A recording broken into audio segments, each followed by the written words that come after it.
তো সকাল সকাল বেরিয়ে পড়লাম আজকে একটা নতুন কাজে। তো আমি ভিডিও বানানোর মাধ্যমে বাড়ি থেকে মনে ছিল না। তো আমি রাস্তায় গিয়ে ভিডিও বানানো স্টার্ট করলাম। তো বেরিয়ে পড়েছি আমরা একটা কাজের লোকেশনে। তো আকাশটা প্রচুর মেঘলা মেঘলা করছে, আকাশটা প্রচণ্ড খারাপ। কখন বৃষ্টি আসবে তা বলা মুশকিল। তো আমরা তাও বেরিয়ে পড়লাম লোকেশনে, কারণ বিয়ের ব্যাপার। তো আশা করি আমাদেরকে যেহেতু কাজটা দিয়েছে, তো আমরা তো আর মেঘের জন্য থেমে থাকতে পারবো না। তো আমরাও বেরিয়ে পড়লাম সেই মেঘলা। তো বেরিয়ে পড়লাম আমরা মেঘলা আকাশের নিচ থেকে কাজের লোকেশনে। তো চলো, তো আমরা নৌকা করে মালগুলো ওপারে করে নিচ্ছি, কারণ আমাদের আজকের কাজ আছে বেয়ারের দিকে। তো আমিও চুপ করে বসে এলাম নৌকার মধ্যে, কারণ আমার নৌকার মধ্যে প্রচুর ভয় লাগে।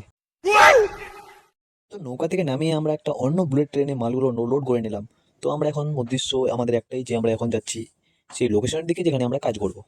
তো আমাদের এখনো 1 ঘন্টার মতো যেতে লাগবে, তাই আমি একটু ঘুমিয়ে নিলাম সেই আমাদের বুলেট ট্রেনের মধ্যে।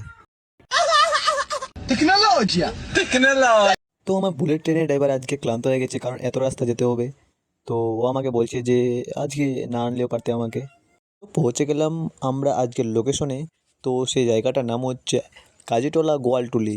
তো এখানে কে কে আমার ভিডিওটা দেখছো অবশ্যই কমেন্ট করে জানাবে। আর আমরা নেমে সঙ্গে সঙ্গে কাজটা স্টার্ট করে দিয়েছিলাম, তো ভিডিও বানাতে পারিনি। তো আমাদের গেট মোটামুটি অর্ধেক কমপ্লিট।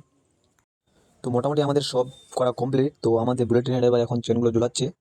তো দেখতে থাকো ফুল ভিডিওটা। তো আমাদের গেট পুরোপুরিভাবে কমপ্লিট। তো আমরা এই কমপ্লিট দিয়ে আমরা এখন বাইরের দিকে রওনা হব। তো আমরা এখন অন্য একটা বুলেট ট্রেনে চাপে গেছি। তো আমরা এখন বাইরের দিকে রওনা হচ্ছি।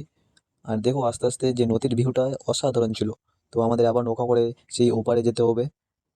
তো আমাদের নৌকা এখন ওই পারে। তো চলো, ওই নৌকাটা আস্তে আস্তে তোমরা এবার লাইক শেয়ার অবশ্যই করে দেবে। আর হ্যাঁ, সাবস্ক্রাইব করতে ভুলবে না।